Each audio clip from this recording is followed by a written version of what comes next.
সম্মানিত সুধী, যে কথা বলতেছিলাম, আমরা কোথাও গেলে এক সপ্তাহের জন্য বলেন অথবা 3-4 দিনের জন্য বেড়াইতে গেলে, সফরে গেলে, আমরা যে কয়দিন থাকবো ওই কয়দিনের জন্যই আমরা প্রস্তুতি নিয়ে যাই। আসবাবপত্র, কাপড় চোপড় এগুলো আমরা নিয়ে যাই। যদি বলি যে আরও বাড়িয়ে নিয়ে যান, তখন সেই লোকটি বলবে যে না, আমি তো কিছুদিন পরে চলেই আসবো, আমি তো সফরে যাইতেছি 4 দিনের জন্য, 1 সপ্তাহের জন্য, 10 দিনের জন্য। অতএব সে বেশি প্রস্তুতি নেয় না, বেশি আসবাবপত্র নেয় না, মোটামুটি ওই কয়দিন থাকার জন্য যে পরিমাণ দরকার সে ওই পরিমাণ নেয়।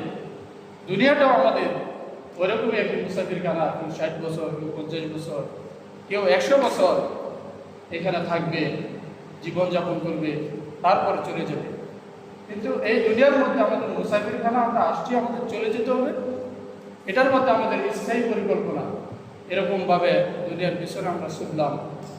বাড়িঘরের ক্ষেত্রে বলেন, ব্যবসা বাণিজ্যের ক্ষেত্রে বলেন, সব দিক দিয়ে আমরা যেমন এই দুনিয়া ছাড়বো না, কোনোদিন যাবো না, আমাদের স্থায়ী পরিকল্পনা দুনিয়ার মধ্যে। কিন্তু যে কবরের মধ্যে, যেখানে আমাদের আসল বাড়ি, আসল ঘর, সেই কবরের মধ্যে আমাদের থাকতে হবে শত শত, হাজার হাজার বছর, সেখানে আমাদের থাকতে হবে। সেই ঘর নিয়ে, সেই আসল বাড়ি নিয়ে আমাদের কোনো পরিকল্পনা নেই, কোনো চিন্তা নাই।